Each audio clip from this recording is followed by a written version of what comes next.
Welcome, everybody, to this amazing live Twin Flame Divine Union Oracle reading with none other than Meredithia or Meredith. How do you like to be called? Meredith outside of the title. Yeah. Okay, welcome, Meredith. Hi. Yeah, we've got some people joining us from all over the place. You want to just pop into the chat where you're joining us from? Ah, how's the summit going so far, everybody? Thank you so much for being a part of this. It's just been so amazing. We're only halfway through, too, so we have a lot more to go. Kind of save the best for last.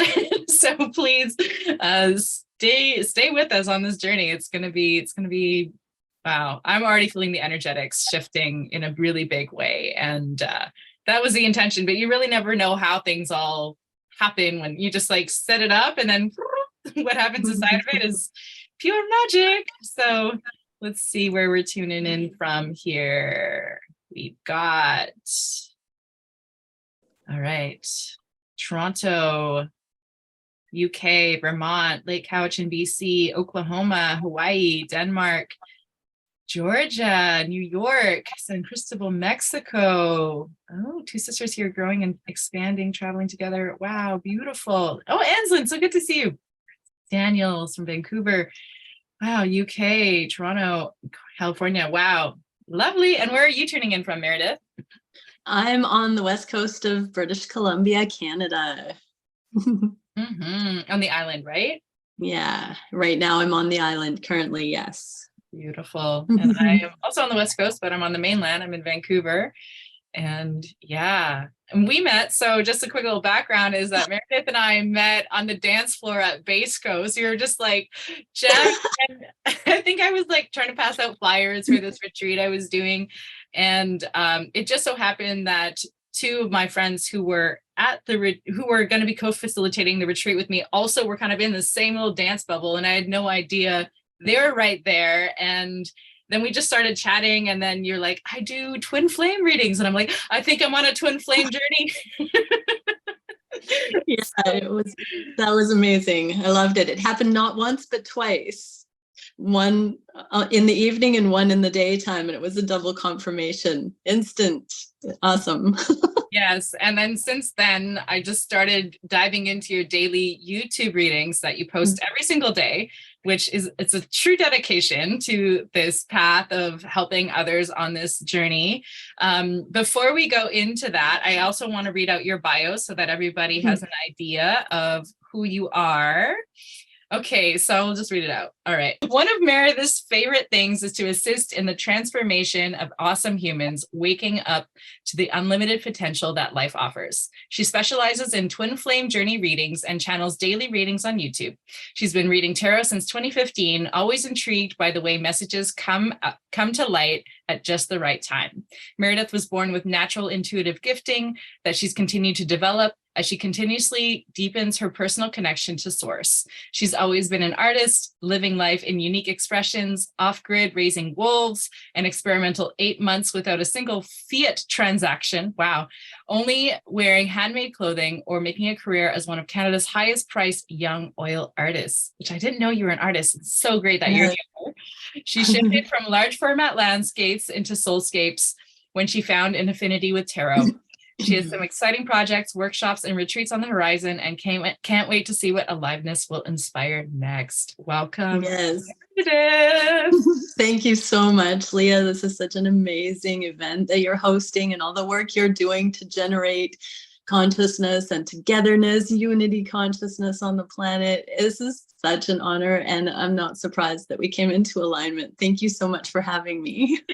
Yeah. So before we dive into the reading, I'd love to ask you a few questions about your perspective on the twin flame journey, the divine union journey, because of course this event really is about this. And in some crazy way, I've managed to orchestrate this really beautiful dynamic between the masculine and the feminine. Every day we've got talks from both on this on, you know, similar subjects. And it's really been cool to see how the divine orchestrated this whole event. And then bringing you into this to talk specifically about twin flame and divine union, I think is going to be really helpful for everybody here, because odds are if you're here, you might be on a twin flame journey. All the people that come into your world seem to be, you know, on that. And it really fascinates me that this is happening on kind of a macro scale, that so many people can resonate with your daily readings. Like, I think you have maybe 4,000 people tuning in every day to your readings, and it's all like so resonant, which I just find mind blowing. Even some of my best friends I've turned on to your readings, and they're like, she's telling the truth. She's speaking my, you know, she's explaining this, because of course there's this separation phase that's a little bit tricky to navigate on this journey. So the first question is, how would you interpret twin flame journey or divine union journey?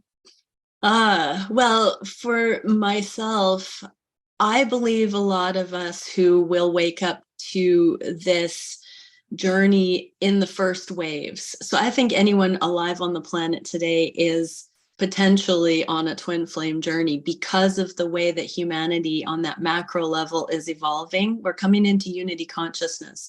So for me, true love connections, unadulterated by fear, was a channeled phrasing that came through the other day that I thought hit it right on.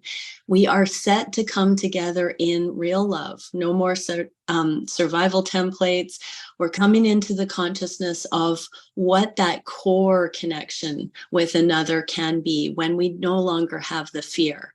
And as we come into the unity consciousness on a global scale, we're removing segregation, judgment, ridicule. We're coming into acceptance. We're coming into letting everybody become sovereign spiritually, emotionally, mentally, and physically. And the binding that's falling off of all of that lower vibrational code of conduct and, you know, all that framework, we're letting go of it. We're coming into personal mastery. So for me, it's like the butterfly, the caterpillar going into the chrysalis, and now arising in this transcendent view of love on the planet. We're getting there. So all of the things that are happening within the twin flame community, I think the terminology twin flame journey kind of is a catch-all for people who are waking up to true love, or who have been the true believers in such a thing being possible, the resilient ones that keep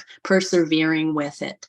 I know when I was 8 years old and my parents got divorced, I was in my yard crying out to the divine. I didn't know what I was crying out to, but I said, bring me my twin. And I was only 8 years old.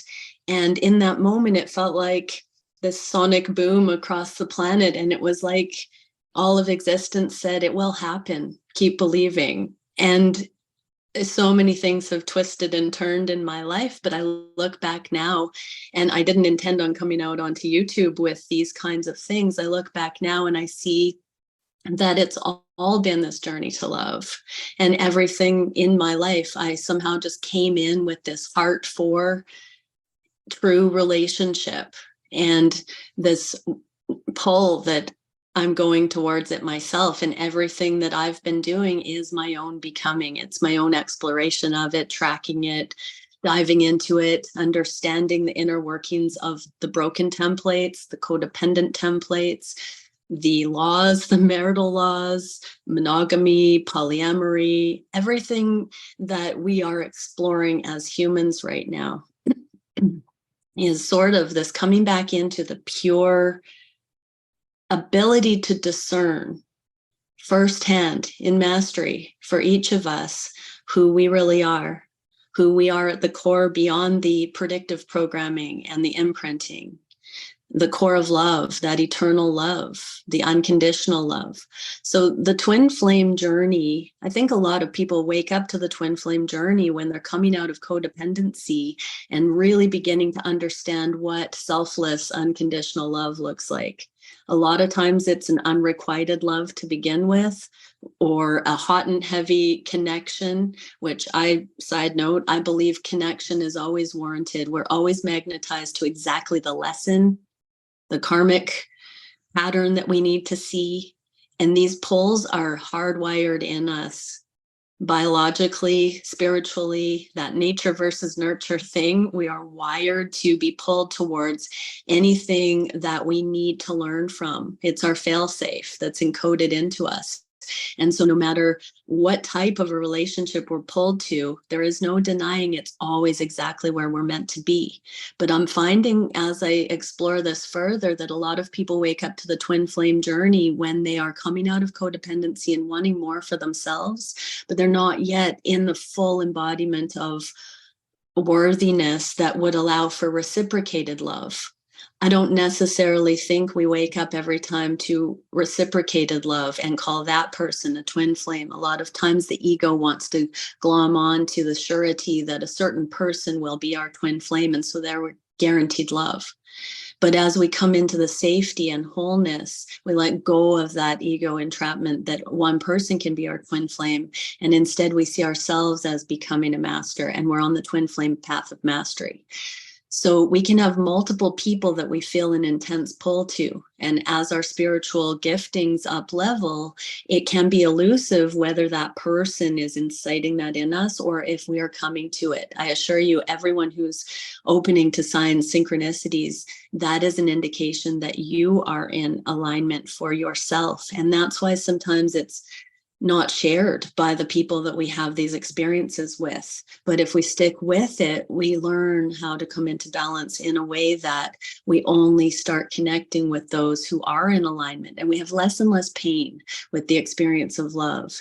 And when we've really come into our healing and stepping out of the patterns that no longer serve us, and we're on our life path, this is where true connection can happen. This is where a true divine counterpart, a true balanced equal match can be found. And it doesn't fall into place like that every single time. And so when you're coming into the real unconditional love and reciprocal unconditional love, it's a different inverse experience of what relationship can look like from a materialistic point of view.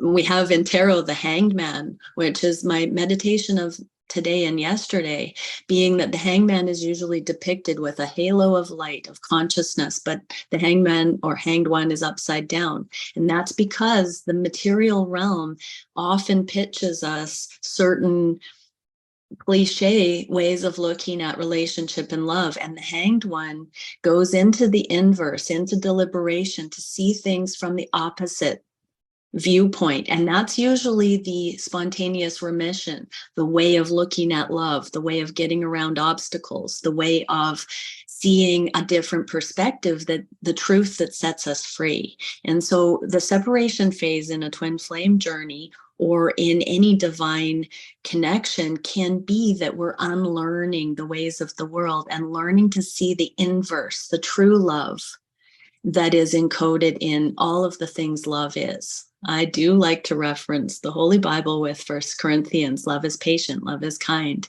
It keeps no record of wrongs. All of those things. Read that if you need to know what love really is, because as you integrate those lessons of what true love is, you see how much anxiety we're clearing as we let go of all the things we thought love was and just come into the safety and the center. Ideally, we're all moving towards being able to be that authentic self with someone. And so this is a journey back to ourselves, back to the connection to source, back to safety, back through the emotions. Our emotions, we live in a free will universe made of duality. So we do get the masculine and feminine. But our emotions are our toggle, fear and love, attachment and non-attachment. When we are in suffering, we are in attachment. When we are in freedom, we are in non-attachment. It is as simple as that. And as we move up the emotional ladder, we live in non-attachment and love more and more. So that's what I feel this journey is bringing us into. Wow, Meredith, that was so potent.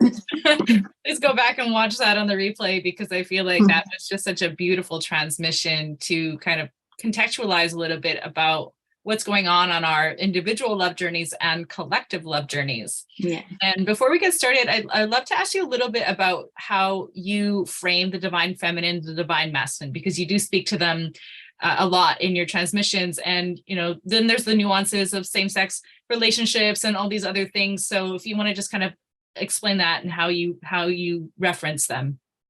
Yeah. So for me, it is not gender related. You can have all the different configurations. But the law of gender, quite simply, because we live in a dualistic world, we have yin and yang. If you look at the yin yang symbol, it perfectly describes the masculine and feminine polarities that we have within us. But when you think of the yin yang, there's that little dot of the light and dark on the opposite side. And that speaks of the fractal nature of it. When we're looking at divine or true love relationships, I like to even think of the masculine and feminine, the complementary pairs, the action oriented and the receptive, the yin and the yang. But that little dot is like the high heart transceiver between divine counterparts. When we find a true match that we click, there is this ignition. If you think of the spiraling of the yin yang as well, there's this momentum that's implied in that toroidal visual of the geometry of the yin yang. That's what's happening when we have conception with the sperm and the egg. This ignition happens and it starts the spiral of life, the spiral of our muscular structure. But this is also a cosmic template that's happening when we come into connection with a true counterpart. It clicks and this momentum is generated into the world. This pure love connection is a very sacred, hidden fact about real, true, monogamous, masterful love. It is a generation of abundance into the world. So this is the hidden in plain sight thing that happens when divine counterparts, when people who are in alignment within themselves, their temperance, their balance is in mastery, then they can truly come together on that fractal level with another healed counterpart in pure connection, unadulterated by fear, full open-hearted.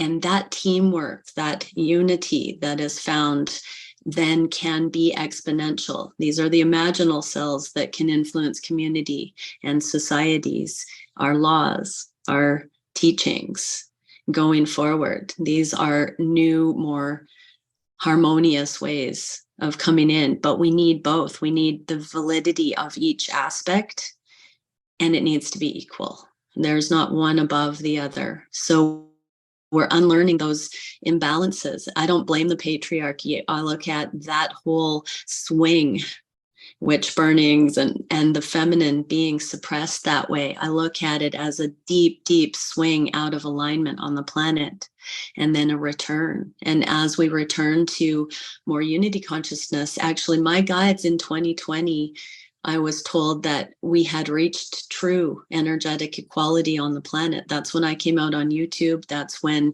the feminine was more accepted in broad daylight for being a spiritually realized being. And we've come into that balance, and now it's acclimating to this, but we're finding the collaboration energies coming in more and more, the teamwork, really affirming each other, finding our other puzzle piece that just sort of clicks, and we have similar ways of looking at the world on a soul level. It's not by chance that we run across somebody. It's a quantum entanglement. When we have come into that, we do entangle quantumly with someone else that perfectly complements our yin and yang. And so we need that deep fulfillment, but it is a fractal. So as we are ascending as a planet, these things are set in the energy. If you think of it as a frequency template surrounding the planet that we're all resonating and coming into alignment with, it must happen. Because growth is another one of the spiritual laws, the law of increase, and we've tipped towards love. And so these are literally just what happens when love is growing and we are ascending. Wow. Wow, Meredith. Okay. And I also just want to let everyone know that we will have time for questions afterwards. So if you do have burning questions for Meredith, please hang on to them until after the reading, and we'll have some time for that as well, because I'm sure I could just talk to you for a whole hour and just jam on twin flame readings or twin flame dynamics. But let's actually get into the reading so that we give the actual intel of what's specific to this particular collective. Okay, so yeah, I usually do a twin flame reading or conscious love reading every day on YouTube, most days. And I'm changing it up just a little bit for this special event. I actually prepared ahead of time. Usually I just find the inspiration or channel it while I'm doing the pre-shuffle. But for today, I'm looking at that Hanged Man energy and that flip of perception. As we go into maturity, we have weak energy. Weak energy is basically all the obstacles in conscious love, all of the things that we tell ourselves, I love this person, they're the one, but I can't because. So all of that can't because is the weak energy, the ego that is neither here nor there in the scope of eternity. And so that's how this twin flame movement is sort of healing the planet, is we're questioning all of these kind of ego-based weak energies. So that's the theme that's coming out today. I've got a few decks. I've got the masculine and feminine polarities. So you might, depending on where you're at with your own consciousness, you might resonate as the masculine or the feminine here. Flip-flop it, take it as it resonates. Look at inside in your own becoming process. You will see that fractal inner navigation, and with somebody you might be traveling with in the physical world. I did pull a little bit of a backstory. So while I shuffle, actually, I'll just say my conscious prayer that I always, from day one with tarot, this is what I was instructed to pray. So thank you, Divine Creator, for using me as a channel of only the highest, most beneficial information coming through.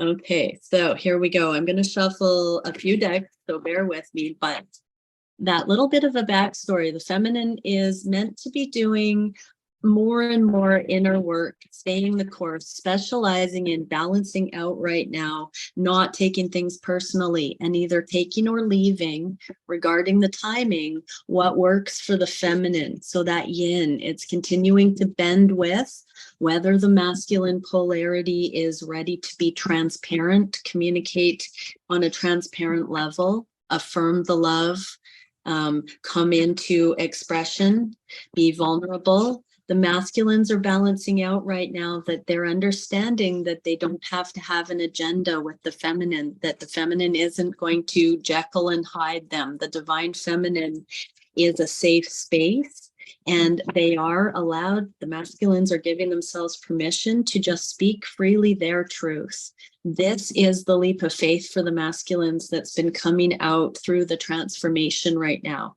The feminine leads, the feminine even in tarot is the high priestess, which is non-action, but it's the womb portal. It's that gatekeeper from the spiritual to the material. So the feminine is always sort of first on the scene with those intuitive hits. The masculine brings form and structure to those things. So that happens within us and it happens externally in these dynamics. So many of the divine feminines have gone through an energetic awakening where this love has become more important than the fear and the obstacles. And the masculines are coming through that ego death right now, where they are realizing that it's not the relationships of the world.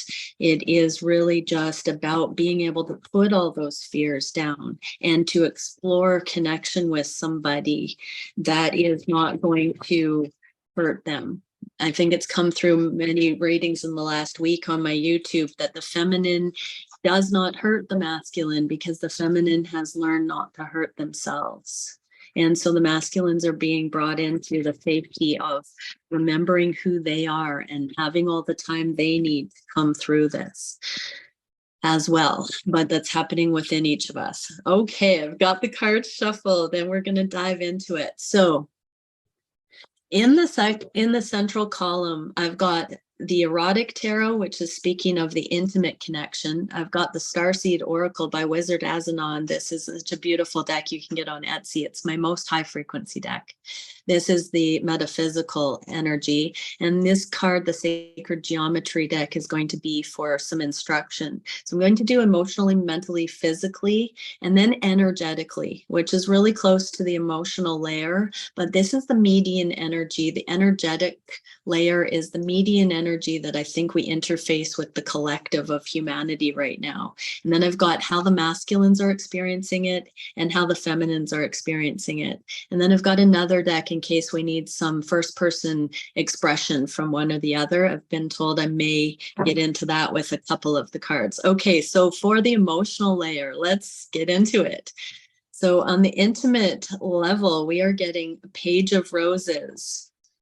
This is my card of kindness. Now, if you're not 18, this might get a little bit erotic. I'm not sure which messages are coming out, but Page of Roses is the kindness. It's a bit of a naive energy, but it's a starting somewhere and it's very present. The pages are always sent out by the kings and queens. So this also implies that there's more backing this sort of initiation in the emotional level. It's kind of like the counterparts are ready to come together and see what happens aside from the assumptions right now. I'm not going to read from the guidebook on all the decks, but this has a different sort of one, so different take. So Page of Roses. If you crave a youthfully exuberant, eager to learn presence in your life, the Page of Roses is your gal. Curious about the body, she has studied where all the erogenous zones are and what tools and tricks you need to work with them. Like a grown-up version of the game Operation, she is a natural but needs space to develop emotionally too. So there's going to be a testing emotionally with the intimacy as the masculines start becoming more neutral about just expressing their truth and not fearing that they're going to be rejected or ridiculed for being vulnerable. And I do want to say that vulnerability is coming from when the feminine was culled externally and suppressed on the planet. The masculine's high heart, that yin-yang transceiver, was also squashed. That's their intuition. That's their emotional sensitivity. That's their unconditional love. And so the masculines are flowering right now in their high heart. And as they come out to speak and reclaim that right to have tenderness and romance and love and softness, and that is not emasculated, that they are testing this by having these foundational newly budding interactions with the feminine. So that's what I'm getting here, is that there's going to be these testing the waters and then, okay, breathing easy, but taking time in spaciousness, in solitude, to integrate that it wasn't a repeat of karmic history, that the feminine has been doing the work to match these things and no longer chasing or preaching or trying to convince the masculine. There are these sure-footed steps. So I'm being told, I get channeled messages quite a bit, but the wedding ceremony, there's so much archetypal wisdom in it. But when the bride, typically in Western ceremony, when the bride is stepping down the aisle and doing that rocking motion, dun, dun, dun, dun, that's because the feminine is leading and the masculine, it is a show that the masculine has matched. This is what I've been divinely given, that the masculine has matched each of those developmental stages. And there's a pause and there is a wait. There is a breath and a pulse in these connections. As we do it authentically, we progress and we integrate. We progress and we integrate. That's also found in the twinning of the caduceus, the twin flame caduceus, where we twin and then come into alignment for once and for all together. But we always retain this spaciousness and sovereign integration. So the codependent templates, we lose ourselves and we become enmeshed. But in true connection, we always retain that sovereignty, which is like the particle and wave theory of light. So we always have the near and far. We always have that dualistic spaciousness and closeness. That is how we can actually ascend into greater intimacy, is having spaciousness for personal integration and bringing the unique perspectives and wisdom teachings from that experience. And so as we unlearn, we're coming into a far deeper understanding. Okay, usually the first little bit is the meat, and then we get into the rest of the reading and it flows a little bit more. So this is unlocking spiritual gifts, mystery, enchantment, and secrets. This spaciousness, the testing the water, coming into closer connection and finding the safety in it, is actually unlocking spiritual gifts. Love is the highest potency. It's the genius frequency. And when we have interactions that are based in actual authentic love, we actually can dream bigger. And that's where our spiritual gifts are unlocking in the collective right now. Emotionally, we are reclaiming the emotions to show us how to progress. And that spiritual gifting that works with discerning the emotions and allowing that to blossom is what we are working on here. This is the change as we go from materialism to the more multidimensional assessment of love. Our spiritual giftings are blossoming within each of us so that we can take these experiences and make more of them in the name of love. Empowerment. So this is also coming out into our life purpose, our communities. This is where we're no longer undermining in relationships with the petty, I'm thinking of, behind closed doors, social anxiety, and that hypocritical energy when we're in a karmic relationship, when we're in a power struggle dynamic or an imbalanced convenient relationship or something that we've been mashed into that isn't healed. We don't have the same empowerment and the same trustworthy energy out into community. And so as we are finding this new, authentic, stabilized, budding connection, we're deepening our spiritual gifts, and it's channeling through. We're like dilating the aperture of our heart. The emotions are our heart space. And so that trauma, I sometimes see it as shark's teeth around our heart chakra, and the shark's teeth are the jagged edges are being released, and that's allowing for more love to come through in its pure form. And this is the empowerment that we're finding within ourselves. This is where our guilty conscience, guilt and shame is being erased, and we're moving up the emotional ladder into more authentic voice and more freedom of channeling out in the world. Empowerment supports our ability to show up fully and completely, uniting us with others in deep trust that we are all connected through the same source.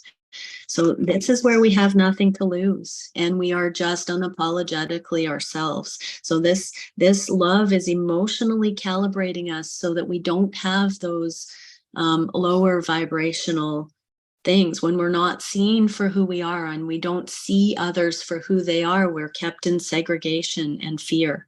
And so we're coming out of that, we're cracking open. So how are the masculines seeing the divine connections in this light? They're opening their heart and they're acknowledging that there is no other like their feminine. This is the scarcity templates. In the inverse like this, I often see a safe code cracking on the heart space, and it's opening, it's unlocking the heart and the emotions.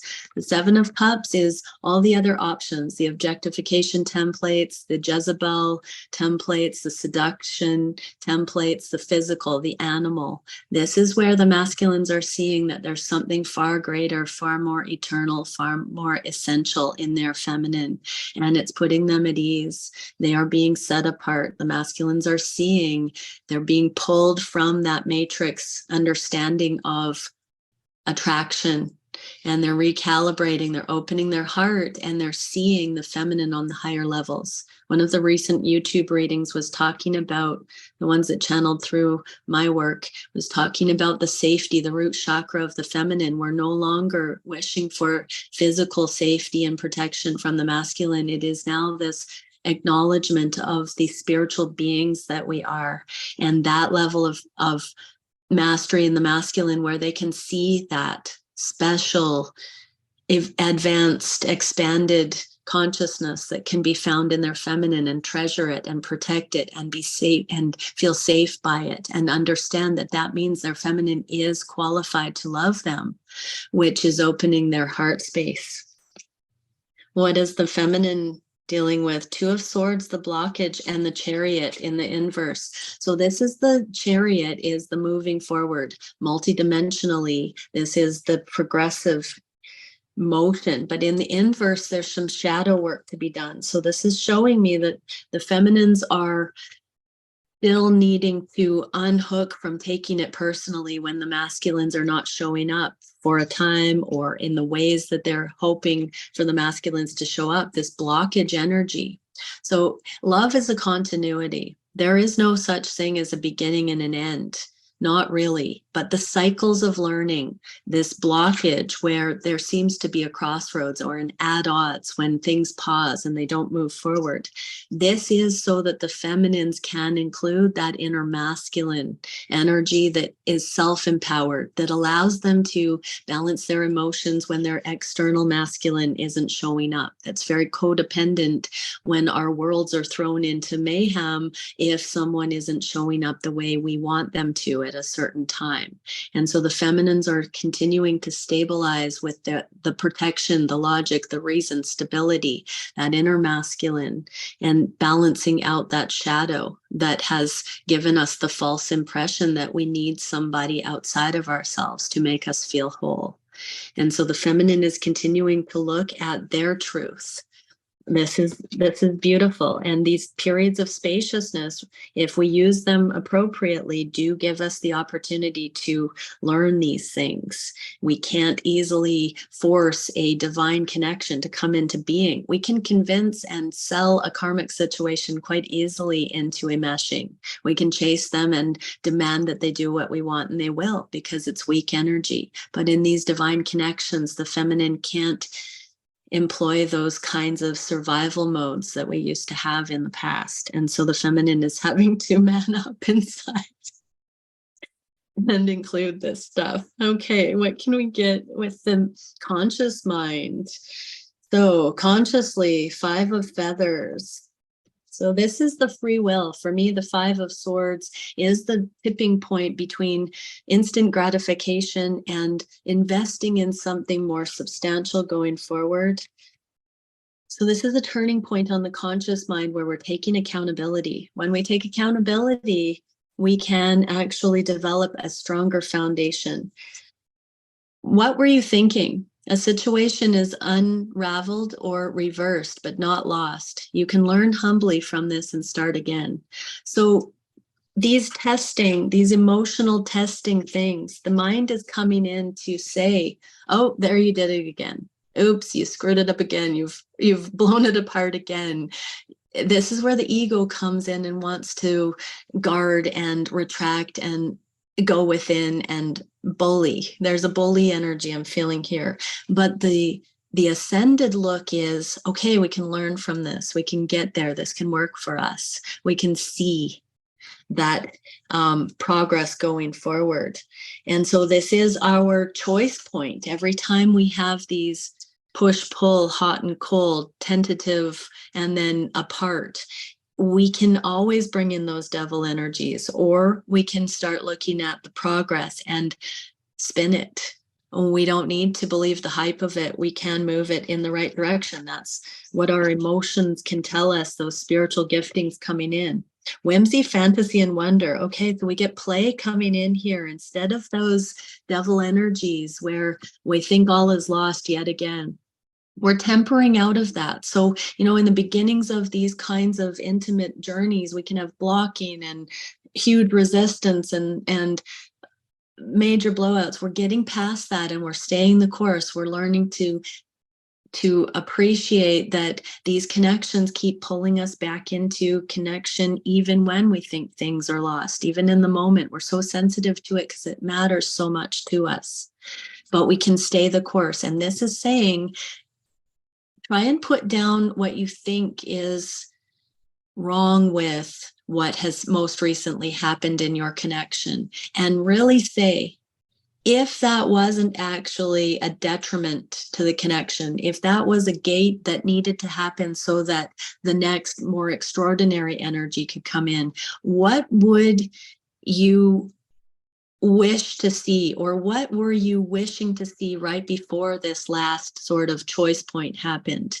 Was this an answer to prayer? Was this the quickest little tower moment that could have happened to completely give way to a brand new way of looking at it? What would that brand new way be now? Or what was it that you were starting to wish for in the highest playfully before this thing happened? Have a different relationship with what's showing up for you. Everything is happening for us and through us. And so if we can be unafraid of change, if we can be unafraid of the things that pop up along this journey, then we can work with it in the highest. So this is a reminder to take your thoughts captive and not believe the hype of what you think is happening negatively, but really drop in and look at how could this be an answer to prayer for busting out of the old paradigm thinking or the old control. And romantic love. Beautiful. So we are getting this confirmation that no matter what's happened right now, that we could spin into a fearful direction, that it is giving way to romantic love. Romantic love supports our journey to feel whole and complete through the experience with and the reflection of a conscious lover. So I'm getting for that, for in many ways, we're acting out the predictive programming in these connections, but at each of those trail markers, we're given the opportunity to bring more consciousness in and rewrite the patterns, rewrite the go-to energies. So if you feel like you have been triggered to be sort of a knee-jerk reaction based on the cliche things that are supposed to happen at these stages or when these sorts of things happen, this is the opportunity to bring in conscious love and unconditional love and say, okay, that one's coming up to be seen here. What would the alternative be? And that's that hangman energy where we can say this indicates a certain intimate developmental stage. If we keep doing things the way we've always done it, it's going to go the way it's always gone. But what in this moment can we consciously discern that could be a deviation from that norm and towards more love? So that's an inside job for all of us. We are co-creating and manifesting these relationships in real time based on a higher, more conscious way of looking at the things that come up. So how are the masculines navigating this? They're freeing their mind. This is the butterfly ready to come out of the chrysalis on their truth, to share their truth. In the inverse, they're not so afraid of all of these other opinions and stigmas and obstacles. They're very much going to use this truth as a foundation to take that leap of faith and come out of this developmental hermit mode and share some of the things at this step. Page of Cups, this is surrendering. This person, so music syncs, I'm getting with the headset here that there could be music syncs, this higher love. The masculines have this ascended, they are the safekeepers of this, and they are learning to spot the true things to focus on. Music could be a very big sync for a lot of masculines right now, learning what romantic love, what true love, what reciprocal love looks like, and empowering themselves to consciously go towards what it could be like. So there's a lot of, in their own bubble, in their own world right now, taking their thoughts captive and not wanting to recreate history, not wanting to perpetuate the blowouts and the things that used to be frustrating. So they are kind of wanting to come out, and I'm getting the sense that they're gathering their thoughts. They're learning right now. They're open to seeing progress with their own conscious understanding of what love is. What are the feminines looking at here? Princess of Wands and King of Wands. So the feminines are onto you, masculines. They're seeing you as this divine mediator, this embodied shamanic masculine energy that really has that. This is also the most sexual, monogamous king. This is the sacred tantric king. This is the energetic king.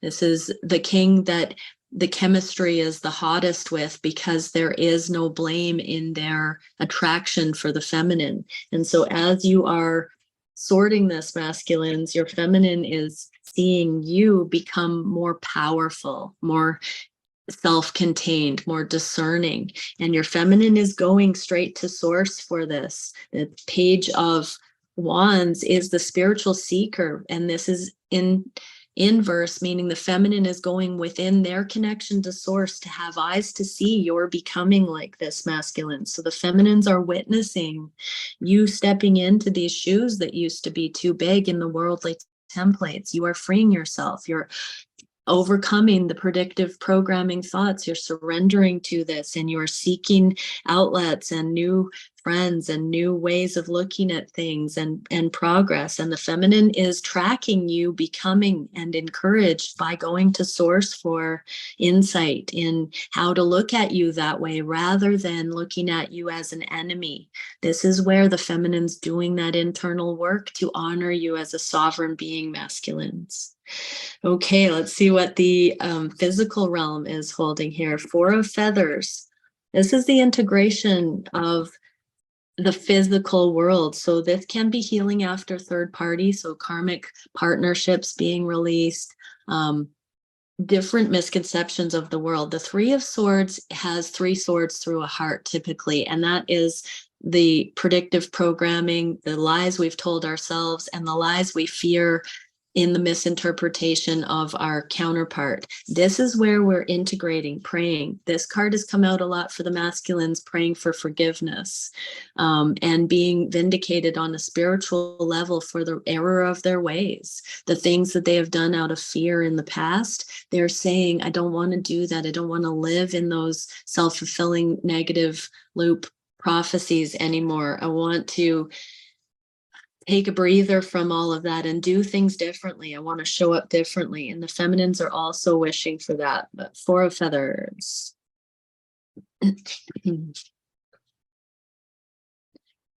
So this one says, a claim staked successfully. Take some time to rest, recuperate, and reflect.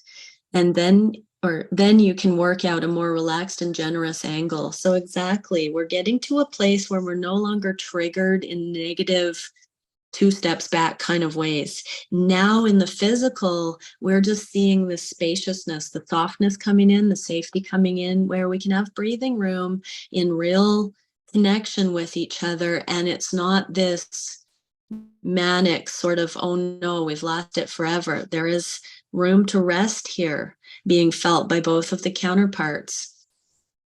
And that's so refreshing, because now it's not, oh, I've been rejected or not. Now it's like, okay, let's get our bearings so we can really get a better look at what can happen next. What beneficial steps can we share in creating as a team going forward, rather than still squabbling about if we're loved or not here. It's, when people continue to engage this way in conscious ways, really, really take it to heart that is relevant and not by chance. And that if there are particular people that we continue to engage with, take that sacred cue and no, we don't have that with everyone.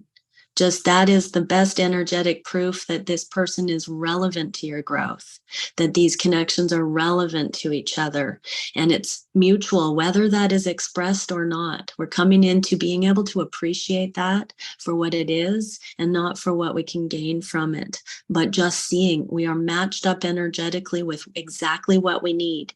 And so take that deep blessing that every time you come into continued communication with this dear person to you, that it is a blessed opportunity for progress, for growth, that it is relevant to where you're at. And there is no reason that it should cease if you keep with this beautiful preference that this person is someone you want to keep growing with this way. And so, yeah, there is spaciousness and safety coming in. Energetically, what can we see? Truth, angelic assistance, salvation, and majesty, right? We're reclaiming those push-pull templates for this truthful based assessment of reality. This is the salvation that's coming in. We're not meant to look at things as fragile and hurtful. We're meant to see them and affirm them as relevant and truthful. What can we see going forward? Perception, exactly. This hangman energy, this hanged one energy, where it's taking the fear and saying, what would love see here? This is mastery. Each one of us has the ability to redeem anything we're looking at in the name of love if we flip the script. We can instantaneously do that. And if our person isn't able to see that yet, then they will soon find out that we are someone that can see it that way. And they will know that at least, even if we're naive, we're sure darn sweet. That's what I always tell myself. So the frequency of perception supports our natural curiosity, moving us beyond our comfort zone to find the edges of what we perceive as real and to take a deep, hard look at it, right? So all the things that the world has taught us out of fear that were real aren't real. Love is the only eternal. And so all those fallacies will eventually fall away as we expand our consciousness. None of those things that cause suffering in us will hold water or stand the test of time. Only truth will stand the test of time. And so if you're bothered by something that feels suffering to you, it is not a truth. There is another perception. There's another radical way to look at it, or a slightly better feeling way to look at it.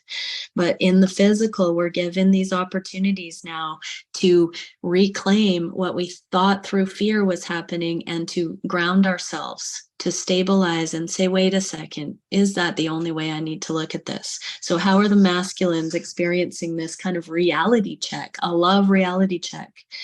Devil in the reverse. They're turning the devil energies on their head. They are looking at things in a more strong way. Weak energy, devil energies are weak energy. That's the instant gratification, the temporary fix, the people pleasing, the mask that we've been conditioned to wear. When we have this energetic conduit between counterparts, between this love that is helping give us the scaffolding to move forward in bravery, that reference, the telepathic connection, the energetic connection that the masculine has with the feminine is instructing them in how to let go of these devil energies, these misconceptions, this weak energy, because the feminine is not showing up in the predictive ways. The masculine is safer to let go of the illusions that the love isn't here. And that is helping the masculine show up as a King of Wands leader, shaman, in their communities, in their friend groups, in their circumstances, in their own lives, in their work, in their careers, in their families. It is empowering them to be a voice of light, of reason, of truth into their scenarios.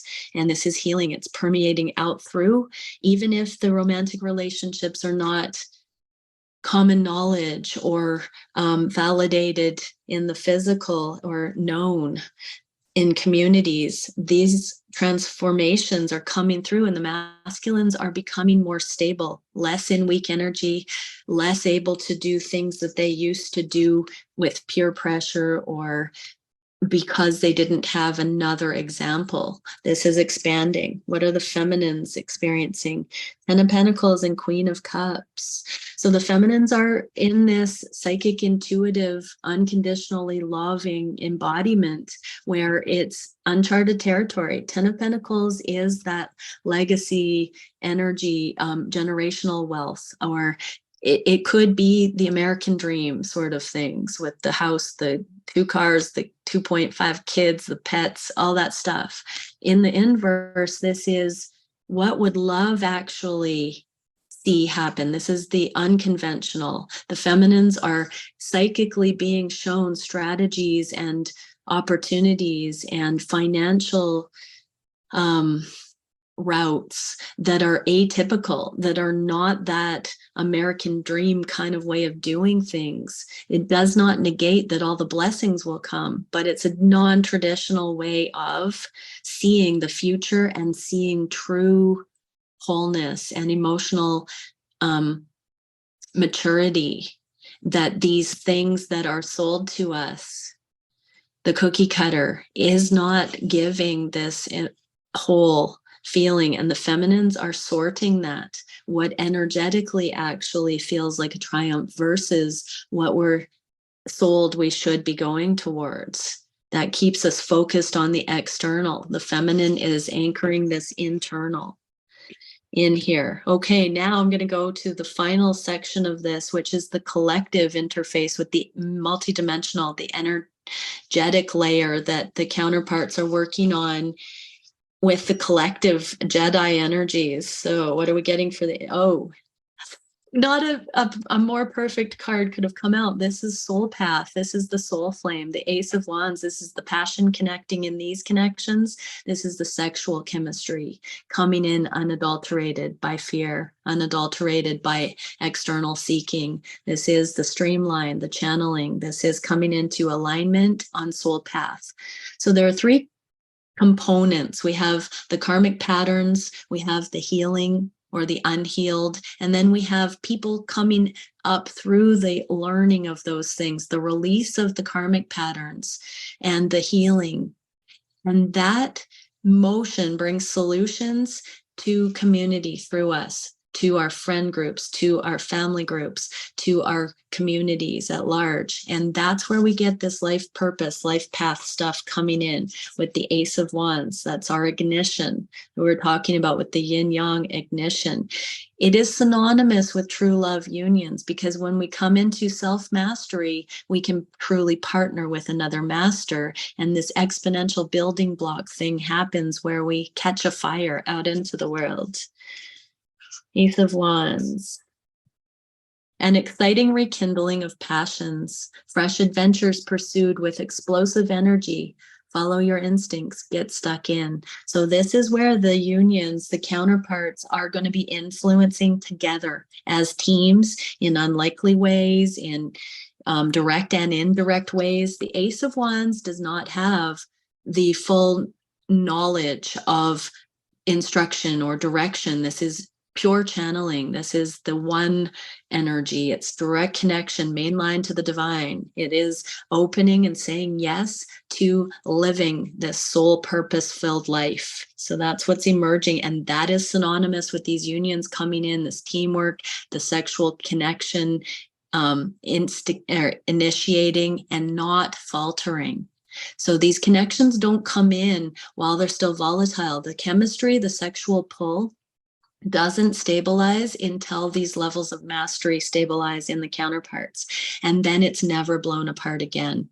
The two do become one, and this greater purpose is then found through the abundance that happens when there is a true affinity and appreciation for each other. This abundance, the niche that the two find out into the world, serves a greater purpose, and therefore a larger amount of abundance continues to come back to the couple in this alignment. What is the energetic card? Okay, I'm getting two here actually. Harmony, cooperation, and dynamic interaction, and gate of returning, entrance, death, rebirth, and passage. So this, yes, this ignition, the initiation, this is beautiful because this is a global forum, and this is a beautiful outlet for me. I love that this is the message coming out into this with your project here, Leah. It's such a sync for me. But yeah, there is this dynamic focus now that the two are complements. It's not a competition between the masculine and feminine. It's a synergy coming in for community and delight. It's fueled by joy. Delight supports our capacity to create and experience feelings of intense joy and happiness. We can't have that when we've got fear running under the surface or insecurities within ourselves or within our connection with someone. And this demonstration of unity within relationship, I have channeled for 2 years out on YouTube that these connections won't fully come in until those around us are able to meet it without ridicule, judgment, and envy, where it can be supportive, where these things can bring in healing, where these things can be affirmed. And so much of the last few years for divine counterparts, for those doing this work, is healing family and friend connections, setting the stage, bringing in the environment, balancing out karma, setting our lives up to receive this amount of free flow. But it's been a prerequisite that we heal our other relationships that would harbor resentment or judgment or ridicule against us if these connections came in. So the imposter syndromes are being released, the insecurities are being released. We're walking our walk in all walks of our life. We've purified, we are purifying, and these relationships now can come in as a celebration. They're starting to come in with true, intense feelings of joy and delight. The more delight we feel, the more delight we evoke in others. And that's that soul alignment that we're bringing through. So how are the masculines experiencing this? Wow, Queen of Swords in the physical, 3D, the Three of Pentacles. So this Queen of Swords in the inverse is often my karmic feminine energy card. So this represents the misconceptions, the hero instinct. There is something that happens in lower relationships with masculine and feminine templates, the karmic codependent ones, where any feminine energy can pull the puppet strings of a masculine through karmic cause and effect, triggering the hero instinct, jump through the hoops. Like the unworthiness is triggered in the masculine, and the masculine has to perform with successful little tasks or not. That's a very tricky subconscious thing for survival that the feminine has learned to do. This is saying that the masculines are reclaiming the wisdom to see through the facade of those tricks, of that feminine lower vibrational hooking energy. And that, look at how happy this Queen of Wands is, or Queen of Swords, sorry, because the masculine has seen through those games, has now seen how the feminine has manipulated out of imbalance. And now in the 3D, the masculines are empowered to support their sisters, mothers, past lovers, etc. Take gender how it resonates. But the masculines are now seeing through that and finding stability, that they're like, I'm not going there anymore. And they're just joyfully free of that. They are learning. The feminines are seeing their masculines come into that King of Wands energy that can discern the difference between divine, balanced, mature, loving energy and manipulative energy. The hero's journey is this grand love becoming. The hero instinct is that triggering, entrapping energy. How are the feminines experiencing this? 6 of Pentacles and 10 of Wands. The feminines are ending their burden. This is the karmic rite of passage. This is burning of the old contracts, the old ways of the world. So feminines are releasing from all of those lower vibrational things where they were unaware, where they sold their soul, where they bound into things, where they weren't appreciated, where they were taken advantage of, where they were used. I'm hearing dowry templates and all of the objectification where the soul wasn't seen. All of that is being released. That is what we are letting go of. It's not our counterparts that we need to let go of when we say surrender on this journey. It's all of these things that keep us from feeling our worthiness on a soul level. It's all of the pretense of the world.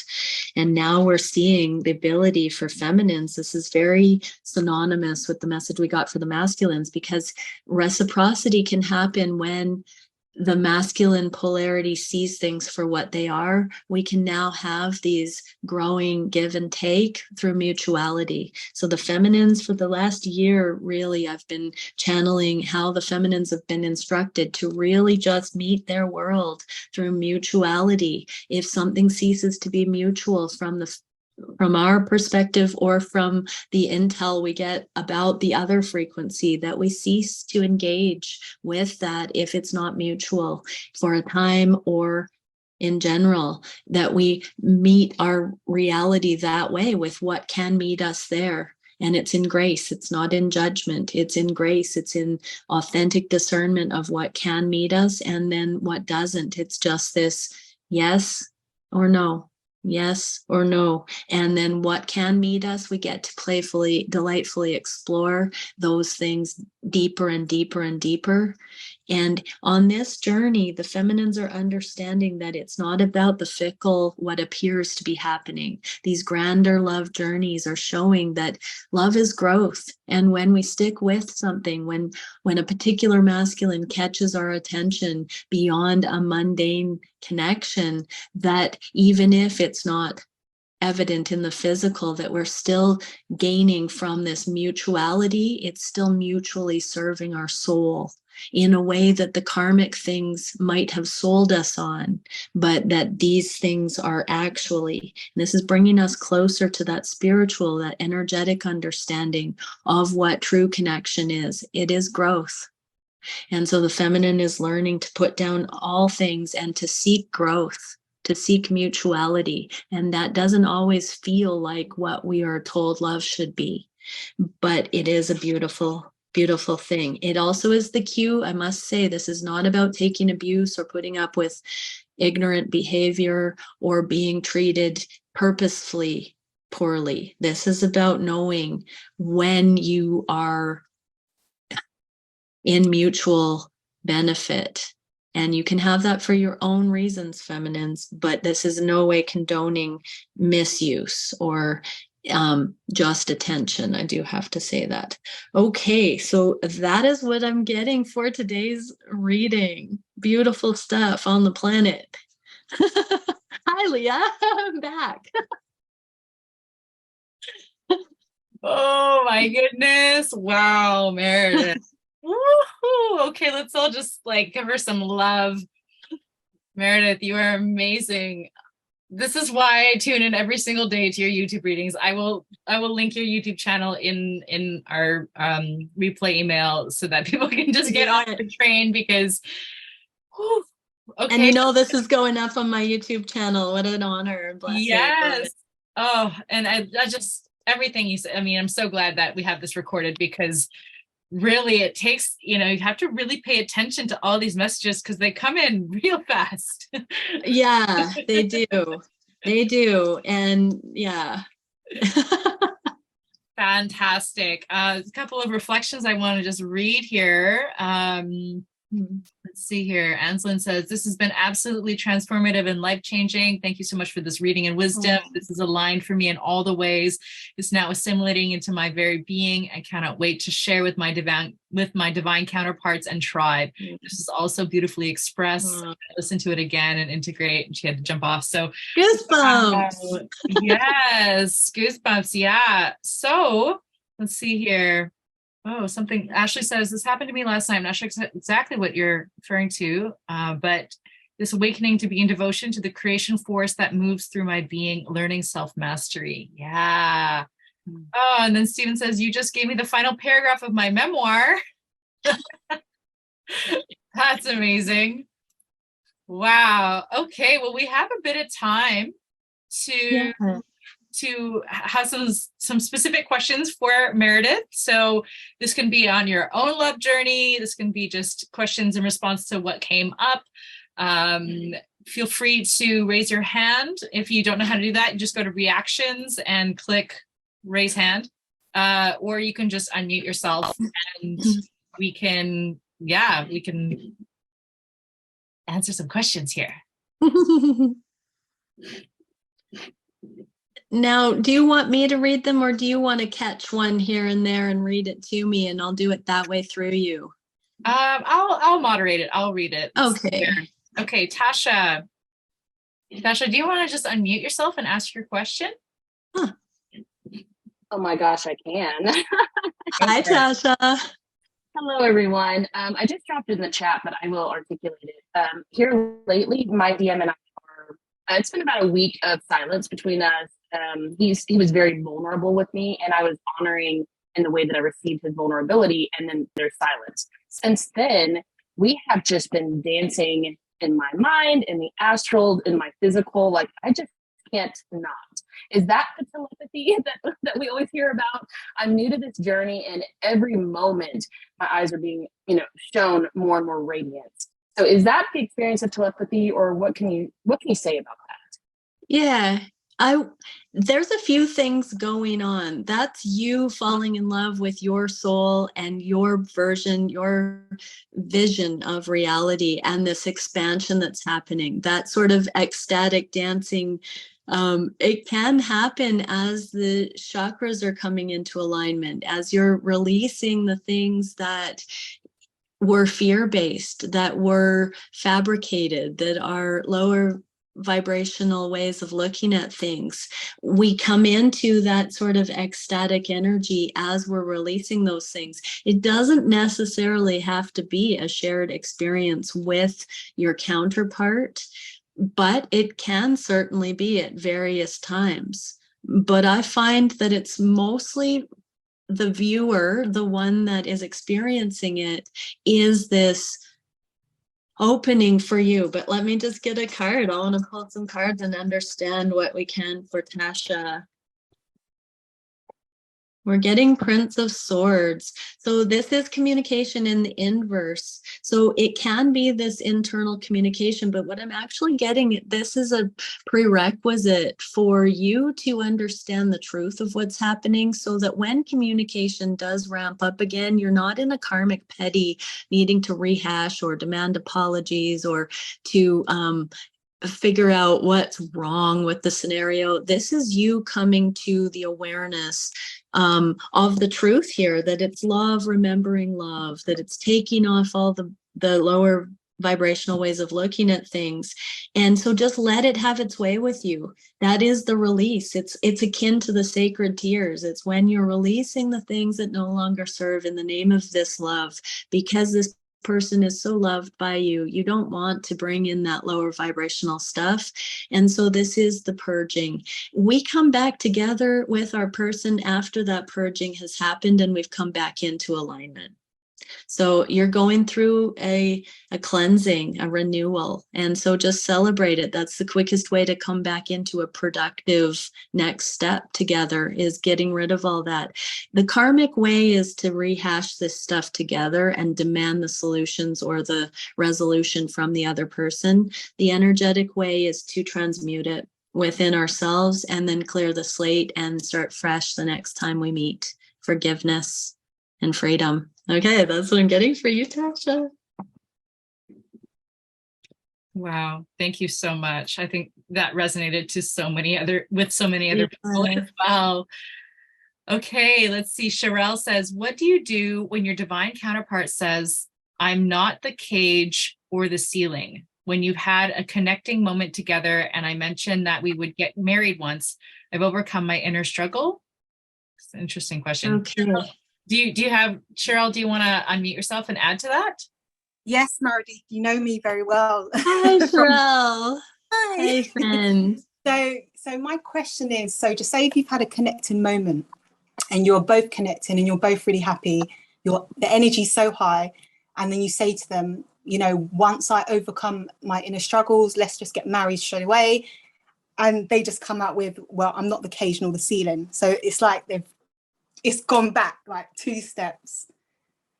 So yeah. Well, you know, what I'm hearing in that is that it's an illusion altogether, that there's something to overcome or not, that there is an ideal already inherent between, that there's no destination, that it already exists, that there's already this sacred connection, and this is the journey, this is where we're at, this is the now. And I feel like your beautiful counterpart is trying to find the languaging to just say there is no limitation even now, there is no desire to bind this, but let's see, what do we do for Sherelle here? What is it we can see? So into the future, this is actually one of those kinds of channeled things that your masculine has said to you, that it's like a depth charge. It's going to work its way and crumble some of your false beliefs slowly over time. And you're going to see this confusion releasing, because when they say these kinds of one-liner things, they stick with it. I know I've had people in my life say one-liners to me that pop up here and there when it's relevant in my experience of reality. And so what I'm getting is this is going to be one of those things for you where it's going to twist and turn down the garden path, and it's going to continue to shape you. And it was channeled. It wasn't exactly intended in just the way that your counterpart thought. And it's also this indicator of reciprocity. This is the card we just got for the feminines with the collective energies. And being able to see that your counterpart is trying to say they don't have more power over you or your becoming than you do, that they're just along for the ride. They are just this other sacred soul that keeps meeting you in these moments where alignment comes in, and then these periods of integration. And so he's basically saying, I'm not the one that governs this for you or not. We meet in this energy. Let's just embrace these moments. And I'm going to ask, what is he learning when he takes away from that? What did he go into? I miss you, do you? So there is this acknowledgement of the eternal. He's really quite out there with that statement, meaning that he's seeing that this is not of earthly origin. And so it's more like he's starting to express this grander thing that the two of you have been on and acknowledging.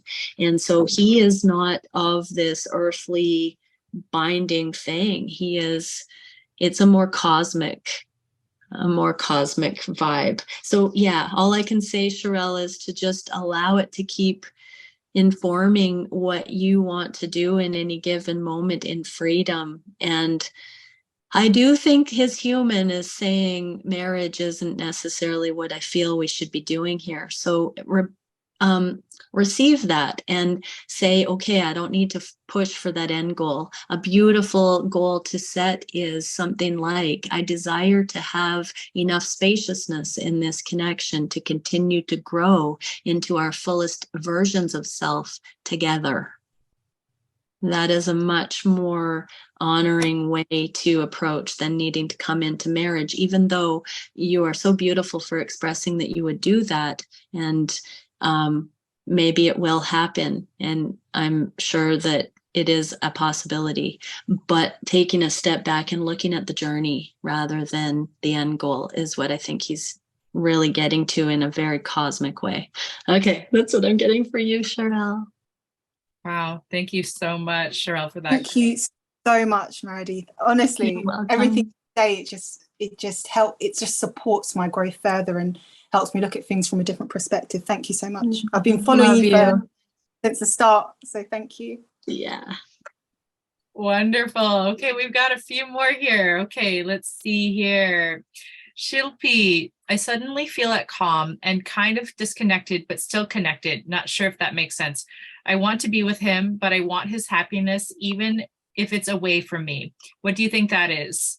As it was very sudden, like overnight, and a sense of calm. And is it his energy? Is he letting go? I don't think so, though. Okay. Okay. And Shilpi, if you want to unmute yourself, you can also add to that if you want. Or you can just read, you can just. So I didn't see the name. It's Shilpi? Shilpi, Shilpi. Okay, Shilpi. Okay, Shilpi, I will read for that. So it's very interesting because I briefly touched, if you saw the beginning when we were introducing before the reading, I briefly touched on this twin flame journey and the stages that we're in. It's so fascinating how we go through the expansion of consciousness when we leave the codependent templates and we go into a stage that is typically unrequited. And that is so that we can learn what the baseline of unconditional love feels like to give to someone. It's actually an initiating motion when we see what that would be like to give. Not until we understand what that would be like, exactly what you said about wanting genuinely for this person to be happy even if it's apart from you. That is an unrequited, unconditional love. And that isn't necessarily this true match love that we are destined for on the journey of becoming once we clear that marker. We have to learn what unrequited, unconditional love is, though, as a baseline, and then we can bring it full circle and receive. So I'm not saying you won't receive that with this person, but when you project, is this him letting go?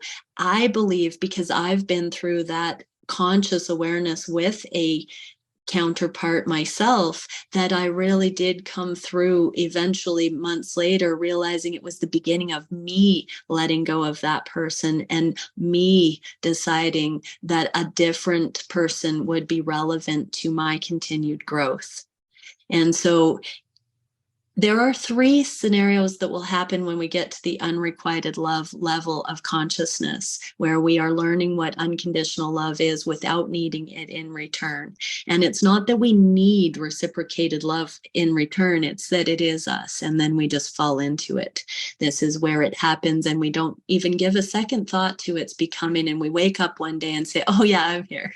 I remember when I used to want that, and I'm in it now. So, but that's a different thing. When our ego is so aware of the twin flame journey and this person being our twin flame or not. And then we get to the place of surrender where you're at, where it's now you're breathing underwater because you don't have the same need for a certain person to conform and to rise up and awaken to this. And we say they're just not compatible. When we can truly have unrequited love and not take it personally, that's the key. That's where you're at, the peace that's come in. You're no longer taking their inability to match you or their incompatibility, because there's a thing that happens too when we're in unrequited love templates with somebody who isn't going to be our match going forward. It can be mirrored, but it's a parallel existence. When we are coming into union with a true counterpart, a match, we have a mirrored experience where we're looking at each other and clearing through the hurdles and coming closer. But when we're in the unrequited love stage, we have a mirror, but it's like a parallel doppelganger existence, and we're emulating each other and learning from each other, but we're not getting any closer with it. It's like a teacher. That's where I think they get the term karmic twin or false twin. Our ego tries to name these things. At the end of the day, we're coming up for reciprocal love on the deepest core levels and having a true match. And so 3 things can happen from here. You let go completely and this person comes back in. You let go completely and somebody you already knew that has been ready to give you real love all along comes back in to highlight, and you're finally able to match with them. Or you clear the slate and somebody else comes in and you have a brand new experience.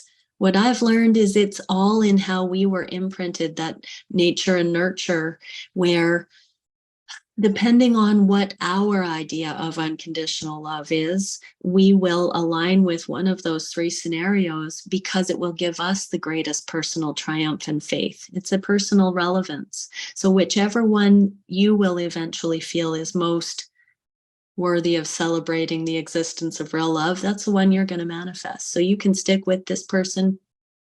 There's no sin in having called someone a twin flame or divine counterpart and then growing past that person. That's our ego that wants to name somebody that. But when it's in alignment and you're coming into union, there will be no guesswork. It will click. And so don't worry about it too much. It's all teaching us different stages of it.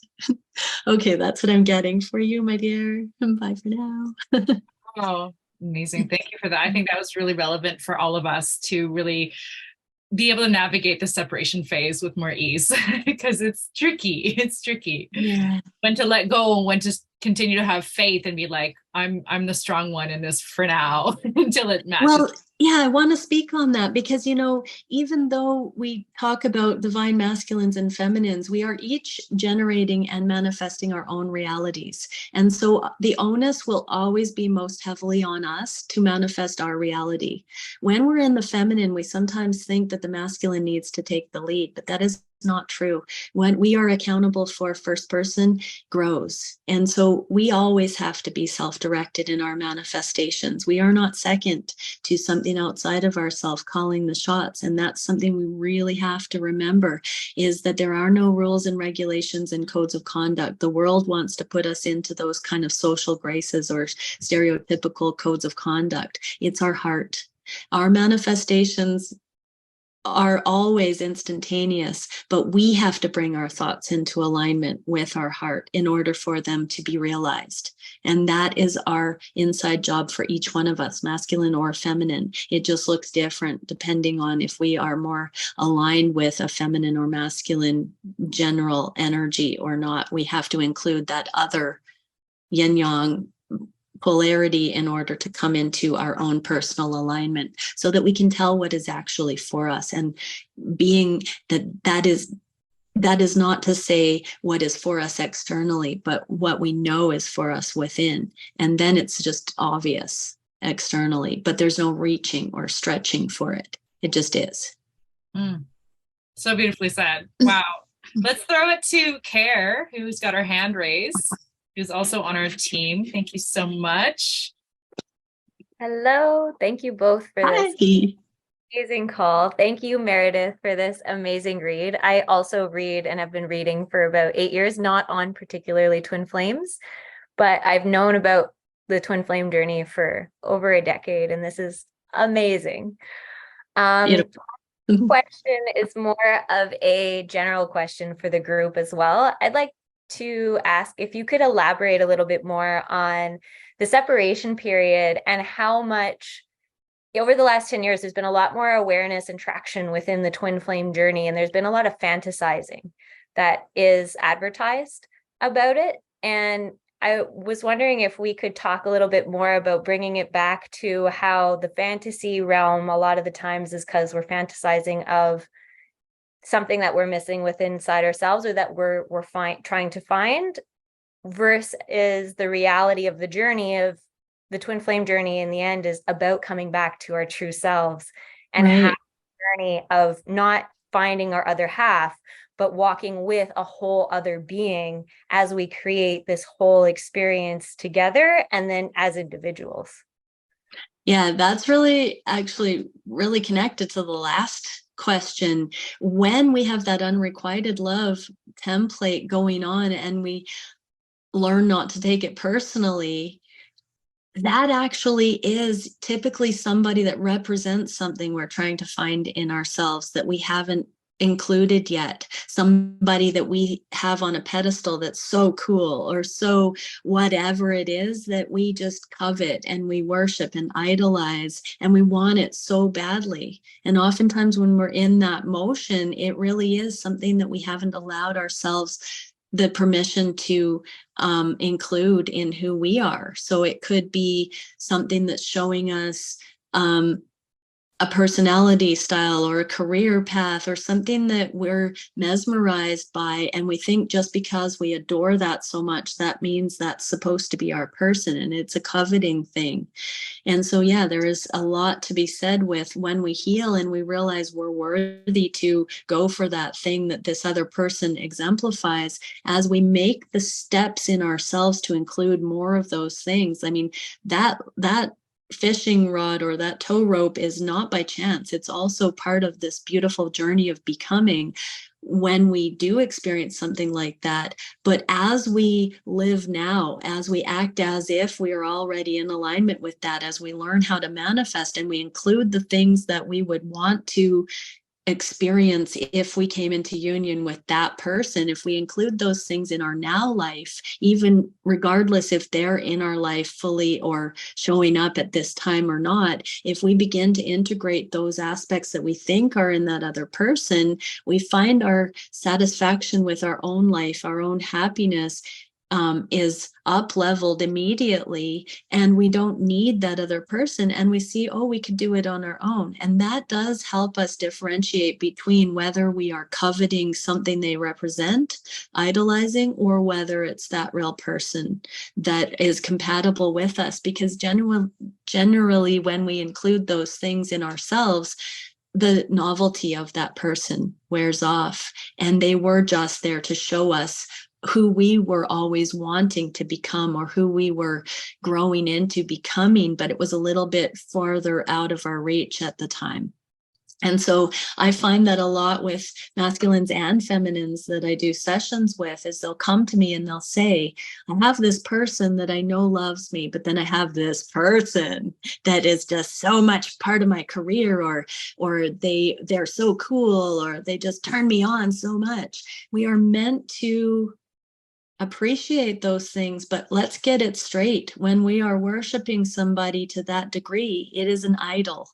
And it's not them, it's what they represent to us. So yeah, I think a lot of people need to get those sorted. Real love isn't a feeling. Those are feelings for other people. And they're often, when we're in the passion level, so on the emotional scale, we have apathy, guilt, shame, anger, passion, neutrality, unconditional love, miracles, ascended mastery. When we're up out of the victim mentality, the lower vibrational stuff of worthlessness, we come up into passion, and that's where we can sort of get into the idolization where we're wanting to emerge. But then we do get to neutrality when we realize, oh, that was a really intense feeling I was having for somebody, but it's limerence. It was something there to show me and inspire me further. But once the novelty wears off, we come into non-attachment, neutrality about it, and then we're back to able to rise up and just love that person unconditionally. Then we're not so gobsmacked by them or awestruck by them. They're just another person. But love is patience, kindness, not keeping right of or track of wrongs. It's all those things love is. That's not that obsessive compulsive desire to have that energy, but it's a necessary inspiration. It's a muse. It gets us into becoming who we really are. It shows us, it points the way. If we are just, playing small, we don't really tap into passion. But passion's a bumpy ride. It's training wheels too, like everything else. And it can be misguided because our ego wants to think that we've arrived at every step of the journey. And if we can just take our ego with a grain of salt and stay with it and be curious, what could be next? This doesn't feel good. That is my ego's cue that there is something that isn't quite fully balanced here yet. Give yourself full permission to explore it. Play the what if game. Follow it through. Give yourself unapologetic permission to be messy, to live life in whatever way we're guided. Things don't fall into place if they're not meant to happen. And so we can get down some pretty big divine rabbit holes, detours, but it's all for our conscious expansion, and none of it's wrong.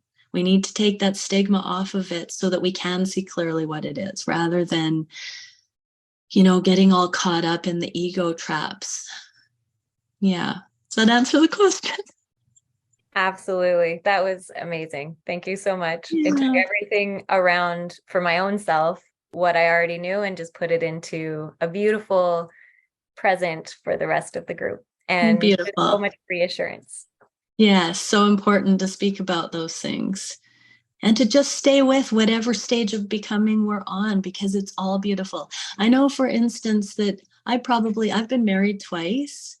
Actually, I'm going through my second divorce, and I feel like I would have thought that each person that I have truly deeply connected with would have been a twin flame in the past. And now I no longer identify with the twin flame label, because now I just want what is really a true, authentic match with me.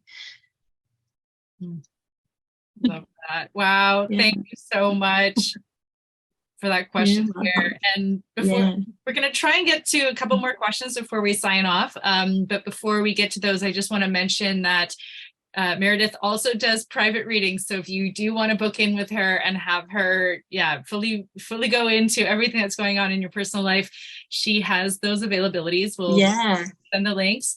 And also Meredith is, she's going to be part of our grand prize package, where we've got private time with 6 of our amazing guests. And So if you want to win that, instructions are in the email as well. All you have to do is follow everybody on Instagram and create a little Instagram reel, answering the question, what is embodied creativity to you? And if you're not on Instagram and you really want to be in on it, just let me know and we can figure out a way to get you to enter as well. And one other thing is, if you're joining us from Meredith's YouTube channel, this whole event that we're talking about is the Embodied Creativity Summit. We still have one more week to go. We have 12 more amazing high-level creatives, master flow activators that have amazing tools and insights to give to us for free. The second week is going to be amazing. So if you haven't signed up yet, it's embodiedcreativitysummit.com and all the info will be sent to your inbox.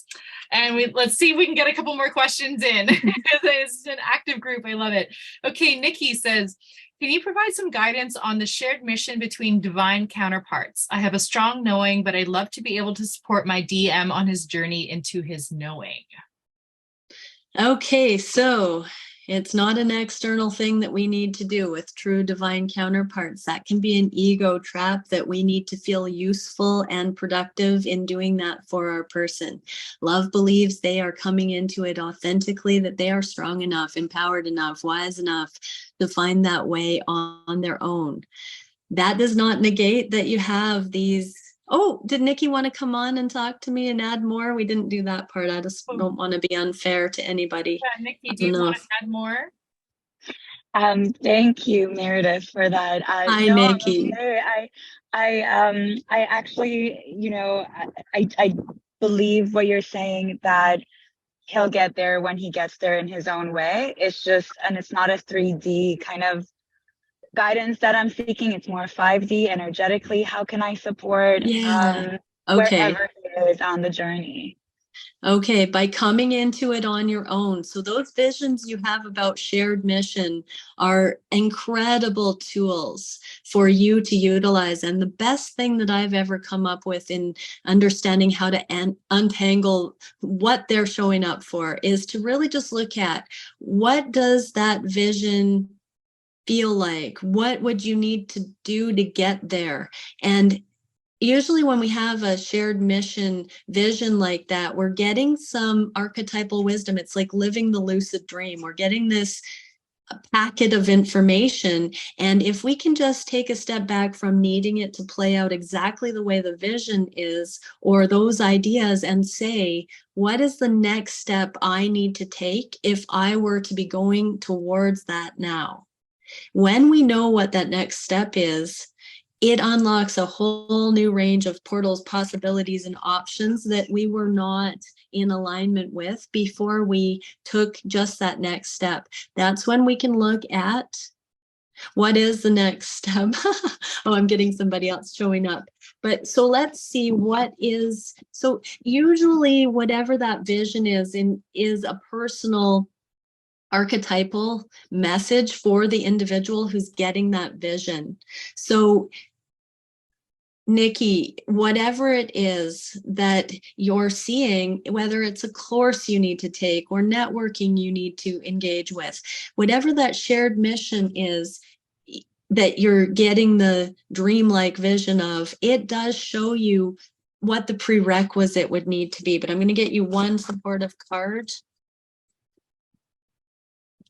It's all archetypes and symbols. Anytime we are given a personal vision like that, that comes to us first person, it's our divine guidance system speaking to us through our own symbols. So a lot of times, even with fear or with these transcendent things, that's the spectrum of symbols we've been given as we experience life in physical form. And so that collection of archetypes speaks to us on a different level as well. It can show us what emotional connotation particular things hold. It can show us the potential. If it's particularly attractive to us, it can just simply speak of a liberated direction. If it's particularly fearful for us, it can be a no. So there are a lot of layers we can discern, but you're getting sophistication, ingenuity, originality, and elegance. So that does speak of this whole period of time for you, Nikki, being an exploration of your personal guidance system, your personal symbols, and learning how to interpret those things in a very sophisticated way. So this speaks of psychic mastery, intuitive skills coming up into the level of mastery. This is you walking in perpetual knowledge of what you're picking up on and what things are accurately telling you, rather than being ego aligned with different things. Now you can utilize these archetypes to be able to navigate your reality. But it's not so much out there or in the distance or with this particular person. It's all showing you now, you, how to discern who you are, what you pick up on, how you navigate your reality. Okay, that's what I'm getting for you, Nikki. Wonderful. Okay. I think we'll maybe do 2 more if we can. Sorry if we didn't get to your question, but we've got Monisha, who is BLU here. Go ahead, and do you want to ask your question directly? Hi, Monisha.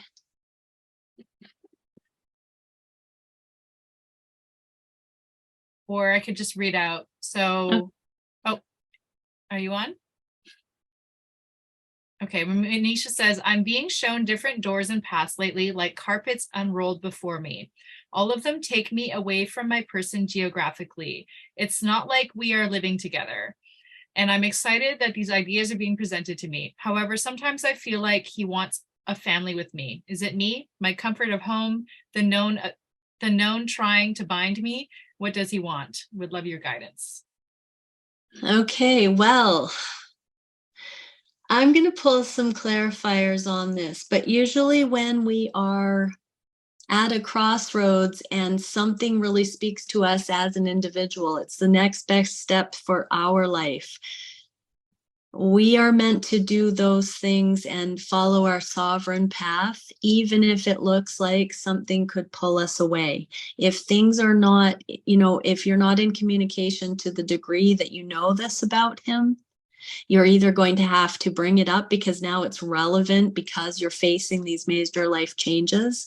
I always think it's important to initiate conversation. If you truly love this person, if you see them for the life partnership material that you may see him for, it is absolutely relevant when you have something this profound on your radar to bring the transparency and to express that you are being pulled in these directions, but also you are considerate of the potentials that you seem to feel with him. And so it's not so much about what he wants or not. Some of the stage of the journey can be, we run into these crossroads so that we do learn to speak our truth and to communicate these factors, these multidimensional factors that we're not used to talking about in the matrix paradigms. These are things that we are learning how to have languaging. A lot of us are, it's in uncharted territory. We are becoming more able to move outside of our local areas and to communicate with people all over the world. There are different factors and logistics coming in. Love does transcend. I'm kind of the impression that if your life is pulling you in a different direction, that you need to wholeheartedly go with that if it's genuinely happening. I'm sure there are other circumstances involved in the scenario with your person that haven't allowed it to flow effectively and streamlined yet, and only you know what those are. But it all works together, and we can get there from here. If this is meant to be your person, you can't say the wrong thing to the right person. If you don't get what you want to hear from this person, as you blossom into who you are becoming, you're going to be pulled into the abundant pathway that you're being led down.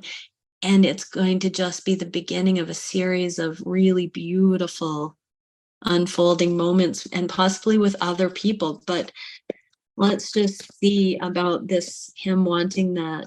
Okay, so we do get the higher love coming in and this full awakening. So regardless of how you navigate this next little bit, things will be seen for what they are, and love will find its way. So it may feel like a make or break here with your connection, but if you can look at it as though there is a continuity of the grand scheme of love always unfolding through all these circumstances, and be unattached to how it's going to work out with this person or not, you can be in the safety of just openly talking about this stuff for discovery. It's like asking questions for understanding rather than through judgment.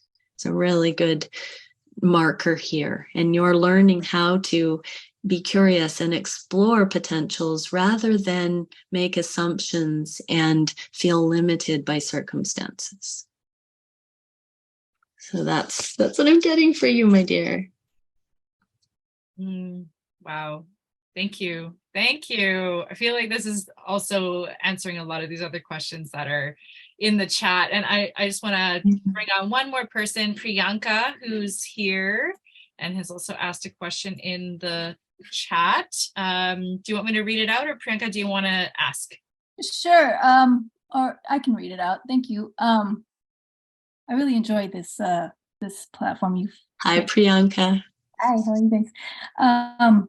Yeah, I've tried to give space, and what you just said now is like reach out when there's something to present. I'm still, it's these emotions, like it's like emotional roller coaster. I'll be 1 minute, I'll be completely, I believe, I'm in trust, everything's flowing perfectly, and then it's just like a tornado of emotion, and then anger and confusion, and it's like a little too much, like too manic, too bipolar for me to kind of keep it in.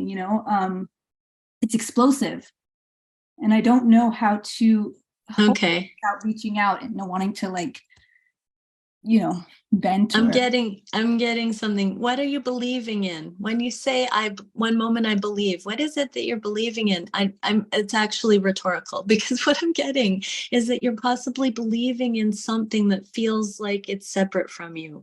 Perhaps believing, correct me if I'm wrong here, believing that that person wants you as much as you want them, for instance, rather than coming first person and saying, what is relevant for my journey and my exploration of this life that I find myself in? What are the next relevant experiences that would be beneficial for my growth, for my awareness, for my experience of this life?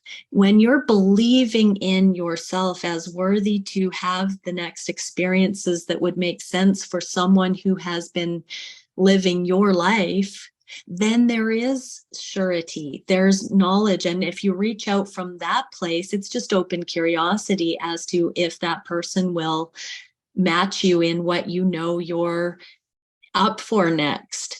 And that's not even grand future things. It's baby steps. It's right here, right now. What would be relevant for me to experience in my life? So I'm thinking, there might be crossover with career or other circumstances, or we're holistic beings. And so whatever this person can offer you that's relevant to where you're at holistically in your life, those are the things you need to believe in, where this person could connect. Therefore, when you reach out, there's a real reason to connect. It's not just this intangible, I want to be with them and I'm believing that they would want to be with me too. It's like, take it back so many notches and look at, where can this person meet me? Where do I need to be met right now? Or where would it be fulfilling or exciting for someone to meet me? And then in that sense, this person doesn't have to be the one that shows up there. You just know what you're ready for. And then somebody else could realistically come in if that person doesn't. But then when you reach out to the person, you can invite them to meet you there. If they can't or don't want to meet you there or aren't ready to meet you there, then you have your answer, but it's not something you need to take personally. Then it will truly be full disclosure from your side, or your motivation will be evident, or your meeting place is then offered, and this person can take it or leave it. Therefore, they are justified in having their own reasons for, at this time, being able to meet you there. You need to bring it back to what is the relevant meeting place now, not some intangible, lofty end goal. You need to have baby steps. And so you're in this manic energy because you're too far removed from what actually is grounded, practical, warranted, beneficial, available right now. Make sense? Yes, I feel like the last reach out for work was like that. So I'm just trying to take all that in. We'll look at the replay, but let's get you one card for advice from this angle. What can we see for Priyanka? Originality supports our capacity to be unique and original creators of unlimited possibilities in every moment. Okay, so I'm hearing there's something of validation. I'm getting that this distance you're feeling, this back and forth, there's something about you trailblazing, that you're looking for a sounding board or affinity. It's not necessarily approval from this person or maybe even multiple people, but there is just this sort of viability to some of the things that you're wanting to do. And I'm getting slightly that you're reaching to others to sort of subtly tell you if you're on the right track or not with certain things. And so it is, again, about believing in yourself, about seeing the immediacy and the legitimacy of right where you find yourself and doing what's needed right here with you in your own energy, and bringing back your energy from reaching to these other people. I see a hand raising. Thank you. Beautiful. I think that's kind of the perfect one to end on, because really it's reminding us that we all need to come back into our creator energy and actually be the ones to be like, well, this is the reality I want. And if you're parallel to this and you want to join me on this journey and we just happen to be adjacent to each other on similar tracks, then it's just going to work out automatically, right? It just feels like that's, if we just keep trusting in our own guidance and what we're really here to do and make in the world, and then do the thing, which I hope all the energetics in this container are really going to support everybody with, so that it can be easier for us to really fulfill our highest realizations and visions and all the things that we're meant to bring to the world. Then our counterparts are just going to come along with it, as well as our audiences and aligned customers and all the people that are meant to receive our medicine. So yes. Wow. Thank you so much, Meredith. This has been so nourishing. I just cannot thank you enough for all this deep wisdom. It was a powerful energy transmission. I can feel my entire body just like vibrating. And yeah, Claire says the answers are within. Yes, they are. So if you do have those questions, ask yourself first and see if your higher guidance will let you know. And I think that's really part of the practice of becoming more oracular. Yes. Trusting that. So any final words you want to leave us with before we sign off today? I'm just so happy to have been part of this. And yeah, my whole soul, my inner child, everything is jumping for joy that we find ourselves on the planet in this lifetime at this point of human becoming. And yeah, that's where it's at for me. I'm rooting for humanity. We're doing it. Yay, everybody. We're celebrating you all. Thank you for being here. All of your energy is so needed and is really supporting everyone else on the collective to find our highest alignments, our highest beautiful counterparts, so we can make sweet, sweet love to them all day, every day.